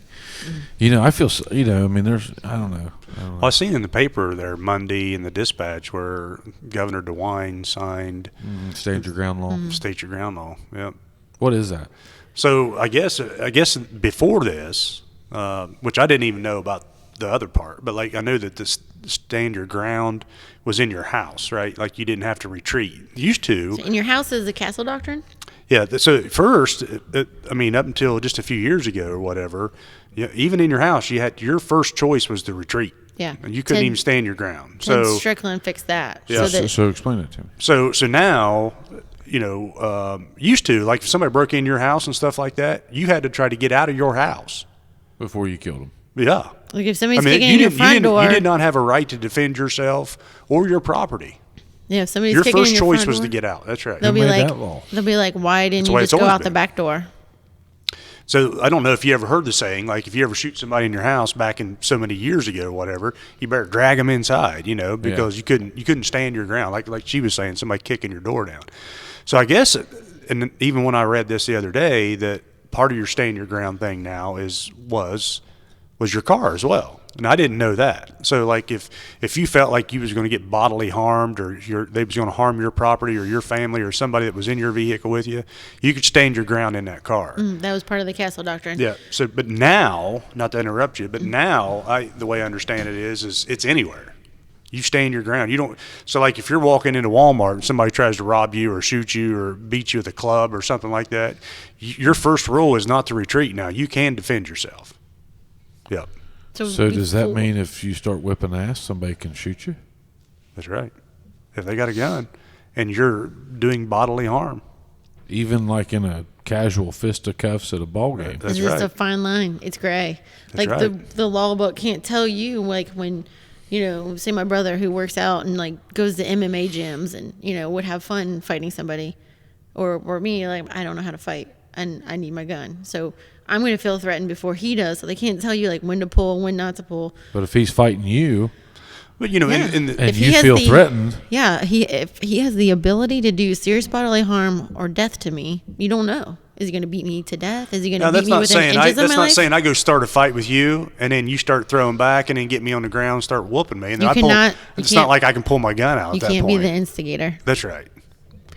But I have a right. Like if you come up and start like starting but on dead me. men don't witness. Well, that's right. That's what my dad always said. He said, my dad always said, my dad told me, he said, if you ever pull a gun on somebody, make sure there's only one witness I left. guarantee it. Yeah. I mean, if it's, that's what I was always taught about in your house. Dead man can't testify. And I try to teach to the people that come in the classes though, like we've got the duty to retreat. Well, we did. I haven't done any That's right. classes since then, but just for people to even think about it, like if you can get out of danger, it's gonna be better for you. Like the world would be better off without that person. yeah, And you might have the legal right to use deadly force, but you're not going to be in a better place. Yeah. You're still going to have to call 911. You're still maybe have to go into custody. You have to go to court. You're going to have to, hire an attorney Yeah. and pay for that. Yep. Thousands of dollars. Yeah. And you're going to have to live with it, yeah. Living with Like- killing somebody would be, Now, if you felt justified, I think it'd make it a hell of a lot easier. Make it That's a what lot I'm saying. If you easier. knew Yeah. you Yeah. had to, but Yeah. if there's a way you can get out of it, even though like say, some people are like, oh, if I pull my gun, I'm going to use it. Like if they've got a knife and they want your wallet, but you can pull your gun and not squeeze the trigger, depending on how much space or like how crazy he's being, if you can use your gun and, they're like, oh, hey, and they want to run away. Yep. You had Yeah. the right to shoot them. That's but right. You if they didn't- want to run away, you like didn't let have them to. go. Let them Get go. in your car, Yeah. get somewhere safe, call the police, tell them like what he looked like, what he did, what he said, and then be like, oh, that sucked. But it could be worse. I Yep. could be standing over a dead body. I could be, calling attorneys and Yeah. Have you had to use yours? I mean, have you ever had to pull it? Mm-mm. Nothing. I figured you would get hassled on the creek at some point. I don't know. I feel like I have a reputation. Yeah, you do. Yeah. So my dad, I mean, people called him mental. Like he was like, he grew up like in the Gillum's houses and stuff too, and just Outlaws. they all had like they all had It's that Ray Gillum. they all had nicknames, and his nickname was mental, like mental, and so I feel like he had that reputation. And then like, man, you're just like your dad. I'm like, yeah, that's good. Yeah. Yeah, let's keep it that way. Yeah. Yeah, I grew up in a family that's, from the holler that, they know what to do. I mean, they're not questioning that. I mean, I would be the wrong place to go breaking in places. Yeah. I went to a class to become an instructor in personal protection inside the home, personal protection outside the home. Uh-huh. And it was up in Columbus. I brought my dad along just because I thought he would enjoy, sitting in the class. And there was actually like gun attorneys for Ohio that help write the laws are in the class too. And my dad just kept saying, he's like, you know what? If someone breaks in my house, I don't need a lawyer because they'll never find the bodies. I'm like, stop saying that. He's like, I was like, Dad, if someone breaks in your house, it's legal. Okay, you don't have to hide the bodies. Yeah. Actually, at that point, you start Dad, dragging get them those around. guys out of the backyard. You don't have to do that anymore. Yeah. Dig them up, bring them back in. He just kept saying it. I was like, stop. Yeah. It's a little bit different here in Ohio, I mean, but there again, there's some people that live out in the country that I think have no business having firearms. Sure. That's a fine line. Just like you said with it's a fine line between there's that gray area with stand your ground and could I have gotten away? I don't know. I think it's going to get crazy. I think I have purposely not turned on the news. I'm not watching this shit that's going on. It's pretty rough, man. Yeah. It's I'm just not real proud right now. There's nothing. If it's not good news, I'm not. Not really interested in it. You been watching any? Oh yeah. Have you? Yeah. I mean, we had family game night and stuff last night, but we turned it on to show the kids like just this is actually happening. Did you get a ring for Christmas? A what? Did you get a ring for Christmas? Huh. You didn't get engaged? Huh. I thought you did. Yeah. Why was I thinking that? I don't know. My bad, Derek. My bad. I thought you did. Derek, you got till next Christmas. Yeah. He's like, what? Yeah. Sorry, Derek. Yeah. I know. We keep every show. I was around for the start of Derek. Yeah. Derek's been around a minute. He's been Yeah. around 2 years now, Yep. right? Yep. Yeah, I just took him to the airport today. He went to Florida for a couple weeks. Oh, okay. So, Yeah. yeah, pretty much everybody that keeps coming to the classes, they're like, yeah, we got engaged yesterday. And every show we watch, everybody's getting engaged. And he's just like, really? Yeah, I remember whenever you guys like first started dating whenever you went to work at stockroom. Mm-hmm. Like that was at the very beginning. I think that's when you first found out about it. Yeah, I met him a year before that. Really? Mm-hmm. Huh. Well, maybe. Well, I hadn't seen you since the summer. That's hard to before. believe. That's hard to believe somebody actually kept a secret from Pudge. I try to figure stuff out. Oh, I'm like, "Ah." he is. He's pretty good at that stuff. So, Well, and he was here now, so like at that time he was, because he's from Florida. We met at Yeah. a shooting competition in Kentucky and, did the 1,000-mile long distance thing for, a good year or year and a half. Mm-hmm. So, well, he wasn't around for the Jeep ride the year before, though.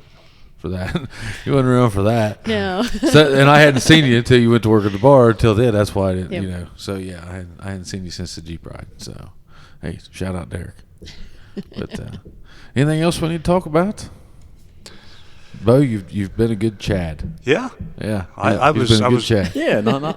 He at all. might- Well, I was are we worried. gonna I have was to get worried. him I to mean, fill because in? Chad, listen. I mean, I listen to these things, Uh-huh. and Chad is very knowledgeable on a lot of different things. Oh yeah, if not, he'll pretend to be. And I'm like, what am I good at? What can I talk about? And I'm like, absolutely nothing. I mean, I can just talk. I'm not good at anything. I mean, What do you think we do? yeah, Hell, I don't know shit. you know a lot more than anybody. Hell, I does. do. Yeah, well, I you make fake it up as you I go. fake it till I Yeah, make there it. you go. Yeah. Yeah, you said something there a minute ago. I forget what it was. It brought it. It was something like that though about Chad. I can't remember. I'll have to think of it later. But yeah, I can't think of anything else we need to talk about. Yeah, I mean, Chad will be like, so with this bourbon, Yeah. you need to Now, add, Chad knows bourbon. Yeah, you need to add a little bit of sawdust. Yeah. But that sawdust can only be from an elm where the wood borer has been boring into it. Yeah. We take some deep dives with bourbon and cigars. Oh my gosh! I tell you what, he knows them. Yeah. He knows them well, Then Yeah. you got to have a drop of water. Yeah. To put it. Open And not up the just any notes. drop of water. Yeah, It can't be Aquafina. It's got to be out of the Colton Yeah. well up there where the stick sticks out of the ground. Yeah. He'll know all that. Oh yeah. Yeah, that's Chad. You know Chad? Have you ever met Chad? Yeah, you haven't met him yet. You no, will. I've looked at pictures. Yeah, you seen. Do you listen to the podcast? I have not. Yeah, you have not. It's on YouTube, Spotify. So tell all your people if they want to hear it. YouTube, the Chubby Bartenders. And then you'll see all of our episodes on Spotify. It's the Chubby Bartenders as well as Apple. Apple Podcasts. So have we got December's numbers yet? I don't think. Not really? Not finalized. Not yet. No. So we'll know in November. So I have November's numbers. I don't have December's numbers, but we got 8,810 YouTube views. Oh, nice. And then like almost 2,000 Apple and Spotify. Or our audio. So we have a couple different platforms. But these are cool. It is. Yeah. These Really? podcasts are Yeah. cool. I enjoy them. I enjoy the hell out of them. They're kind of therapeutic to an extent. I mean, you don't get to sit down and talk to people anymore. Yeah. Yeah. But I can't think of nothing else. Can you? Think it's been good. Been good. All right, Jen Blake. Woo. Good to see you again. Bo Yeah. Kearns. Good to see you. Thanks for filling in. Would you get another tattoo? Which one? This one? Yeah. Yeah. I've had that one since like Thanksgiving or something like that. So That's pretty new. Jesus, I haven't seen it. My Lord, what is that thing? it's a bear, and it's got 2 arrows through it because I've killed 2 black bears with a bow and arrow. So savage. Jen. Nice. Savage. Get him an Instagram page going, would you? That's what he needs. He needs an Instagram page. I ain't never had one of those. You never- I don't even think I've ever been on it. Yeah, I like Instagram. Do you? Yeah, I like Instagram better than Facebook. There's no political stuff on Instagram. Yeah, I've not been on Facebook since March either. So Yeah, Bo There's deleted Facebook. political stuff on there. Not if you don't follow it. Yeah, sure. So I follow all the gun pages and all the gun people. So we're always like, they're gonna take I our just guns. don't follow it. Daisy Red Rider reached out to Gibson Really? on Instagram. Yeah, Daisy Outdoors. They saw his YouTube video and I had it on Instagram too, and they sent me a message about it. So but he had to be 10 years old to be for them to sponsor him. Oh, He had to really? be, because Daisy Red Rider is made for 10 and up. You can buy them for whoever, but they're rated for 10 and up. So they had to be at least 10 years old. Would they sponsor him? Well, they said, "Hey, we'd like to talk to you. How old is Gibson?" And I said, "He's 7." And they said, "Oh, we're sorry, but they have to be 10 years old to have any involvement with Daisy Outdoors." I got my boys shooting competition this year. Do you? Daisies? So, no. No. Like live fire. But so I started them out with bowling pins. There's a thing called a bowling pin shoot, and you go in and you can shoot a 22, you can shoot a 9mm. And so, Hanging in a tree? no, they're just on like a plywood table. And so if you're shooting a 22, it's just like the top of a bowling pin, or if it's a 9mm or a 45, it's a full pin. And then depending on if it's a 9 or a 45, depending on where they put it on the table. So a 9, they put it close to the back edge. So you go in and you get timed. You have to shoot 5 pins off the table. So if you shoot it and it falls onto the table, you still have to shoot it off the table. Kind of like the Apple Festival. I don't know. But then you do another rung, and then they do there your... it goes again. Yeah, I don't know what that means.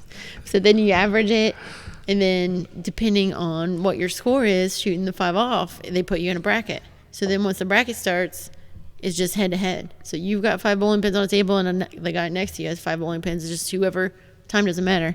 It's whoever gets them off first. Okay. So where can they find this information? Where can people find? So let's tell them what you are. You are a concealed carry instructor / would you give private gun lessons? Like, let's say, going back to that shoot Yeah. like a girl. Like I can see you doing that. Like I could see me sending Mindy to you and say, Jen, teach her how to shoot. Absolutely. I set up concealed carry classes. If someone says, hey, can you do a class on Saturday or Tuesday? Yeah, yeah. I set it up, and if if they specifically need just one-on-one, I've had like people with, disabilities or, they don't feel comfortable being with other people, or they're just so nervous. They don't want Well, other right people. now people don't want to put a lot of people around because of COVID. So, Yeah. I mean, so I'll do it just for one person. I set it up. If we get more people, or if you don't how want much more how people, much would you be for a one or two person? Let's say a husband and a wife wanted to come to a private concealed carry class and shooting practice or shooting. What would you call that lesson? I just still do 75 per person. A day. Per person. How For long- the concealed carry. And how long would that take? If it was just like lessons, and it wasn't actually concealed carry, So for $150, if you're a husband and wife and you want to pay $150, how long? And let's say you want to do it on a Tuesday, how long will that be? An 8-hour day? legally it's 8 hours. Yeah, legally it's 8 hours. Yeah. Yeah. Well, mine was the same way. Yeah, I think mine was 6 with the shooting. That's what it's supposed to be. Yeah. Well, it's supposed to be like 6 hours classroom too on the range, but So if you're a husband and wife out there and you want to book Jennifer Blake to give you private lessons, $150, that's cheap. For what all you learn at that. Do you have your concealed? Mm-hmm. Do you? Yep. I took the class. I didn't get mine, but I took the class. That's a good deal. You should do that all day long. You ought to be. I'm surprised you're not busier then.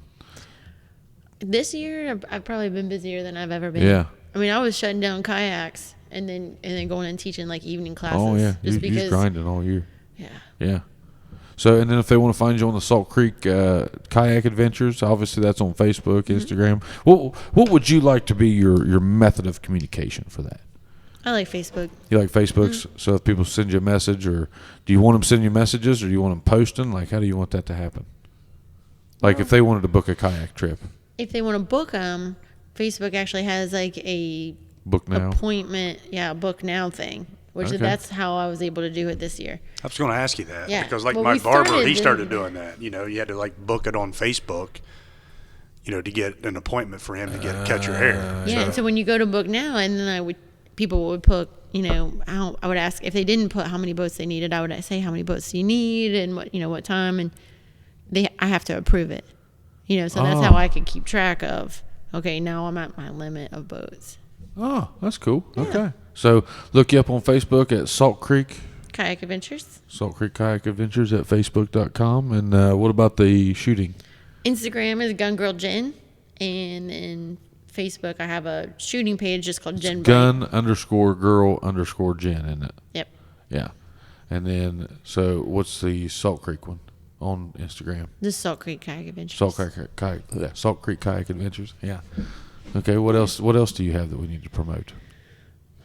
That's Salt Creek cabin Cabins. rentals? Yep, we're gonna have a cabin rental. It's a 1-bedroom, with Freak a, shack. Is this with like a a? sleeper Is sofa. this like a freak shack? The hot tub should be coming this week. That's Do you what I was know- going to ask if he's getting a hot tub. Oh, Do you yeah. know Aaron? Do you know Aaron? I bet you you could work with him. Do you know Big Rock Cabins? See, we went to don't his know place. him, but- well, let me introduce you because he's a good friend of mine.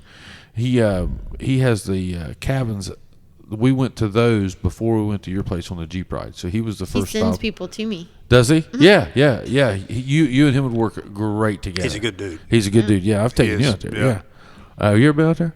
Out there? not been by And he's there. not very far from And you these at are all. nice Yeah. cabins. Yeah. Oh, If my you, If God. you just want to get away you don't want You to go stay out there? somewhere. Yeah. Yeah, that's right. You did. didn't Yeah, you? You I went mean, out a year there or so and did- ago, Oh, Bo went out there Oh, and got a yeah. little freaky. Haven't seen it Yeah. out there. Yeah, listen. So don't put like Naked? guest sign-in books in there because I don't want to see like Joe Simpson's name on that book that he stayed in that cabin before I did. Joey, Yeah, I just got one of those books today. 'Cause the cabin's not even ready. Because that Like, makes I me don't not have- even want to get in the hot tub at that point. I don't even have the countertops and sinks. I'm redoing everything because you gonna put like I think there's one But I of Big just Rock bought, like, Cabins a has a little sex guest- chair. It's a barber chair. It's a barber chair. It's a yeah, barber chair. that is That- conveniently I- positioned. And don't be laughing like I know what I'm talking about back there. Yeah.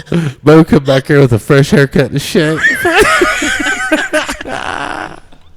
Yeah, Big Rock. Yeah. Like it's no kids. Mm-hmm. All right, it's awesome out there. I think It is. It really is. I I mean, mean, it's secluded. It would You're be way up on the hill. It would be a great pairing with what you're doing. I have I have like little flyers Okay. at the kayak place, and then I meet people all the time. Like that are staying at Big Rock. Yeah, man, he's booked all time. Yeah. Yeah. It's crazy, and I mean he's just the guy for that business. He's He you know is. you just have to meet him. But like he had I forget, he had some big mask. What was that mask that I think I shared it or somebody shared it on Facebook, and he had this huge mask, like this Chewbacca mask was what he wore around during COVID or something. Like the dude's he's great. But He's got like some hiking trails up there where you Yep. can actually walk up on top of Big Rock and Yep. stuff like that. Yep. It's really neat. yeah. Man. So He's- what's your basis with the cabin? You're gonna have a hot tub. I mean, is it gonna be a freak shack? Pretty much. I mean, are you selling that, or are you selling like the family getaway, come pet the bears? Because it's pretty small. The whole cabin itself is only 20 by 20. family getaway, come pet the bear. It's on Gills. Yeah. So it's in the woods. Like the front of it is kind of like more in a field, but the rest of it's all woods. The whole back of it, there's a huge deck, and you're right over the creek. Okay. Unlike a big horseshoe bend of it. Okay. It's beautiful, but it's just one bedroom. So bang on the But creek. the couch is going to be a bed too, like a fold out. So you could bring kids, or you could bring another couple, but it's Nah. more made for two people. I'd say make it a It's freak small. shack. That's what I do. 20 by 20 is pretty small. It's got one bedroom. 400 square feet. Upstairs, downstairs, just all right there. Yeah. That's pretty cool though. It is. Yeah. People will do it. I guarantee it. You got a kayak. So what will you do there? Like how will you? So they bring their own. Let's say they bring their own kayaks. What will they do? Take them down to the water and then just put in? Will they have to come back? They could do that, but then they need to ride home. Yeah. So how are you They going? need to let you know that they're doing that before they Will you take them, or It is this a is- free for all? it's You're on your n- own. It's not. see people it's very, dragging their kayaks back it's very, up the road. It's very steep. Yeah. Like, I mean, you could almost like slide down to the bottom. Ride your kayak. Like you would be very dangerous. Okay. So what? I mean, are you trying to promote kayaking, or are you just cabining up there, or just Well, whatever you call that? I mean, it's pretty close to the drop off, but I'm gonna have information about the kayaking there, Ah, okay. Okay. so they can still come to Richmond now. So yeah, it won't be like an all-in-one. You know, you I have might to do that, come like- kayak or anything. Yeah. Huh. I don't know, Richmondale's like got a- a great pizza. or there, I might too. even do a different rate in the summer, Yeah. and include kayaking. Yeah, yeah. It would come with your private driver. Yeah. Okay. Ladies and gentlemen, Gun Girl Jennifer Blake, our good buddy. Woo. One more fist bump. Bo, great job. All right. Thanks for having me. All right. We'll see you guys next trip. Who we got up next? David Gillum. You want to come back Sunday? Yeah. Sunday? Yeah. Yeah, I ain't doing anything. David Sunday. Gillum's coming in. He's going to talk about the COVID deaths. So he's been Oh. burying a lot of people with COVID. My Yeah. cousin David, he's a funeral director. Yeah. And he said that there are some specific things that he's noticed with the body. So, like, like with their blood, whenever he embalms them, he's noticed some certain things. So he's going to talk about that and, like, what all he's seeing with COVID and, like, some health things that you could talk about. So it should be pretty cool. So check us out on YouTube at The Chubby Bartenders, Spotify at The Chubby Bartenders, and Apple Podcasts. So check all those out, guys. Make sure you hit that subscribe button. Chad, we will see you next week. Thank you, Tyler. And we'll see you guys next trip. See you.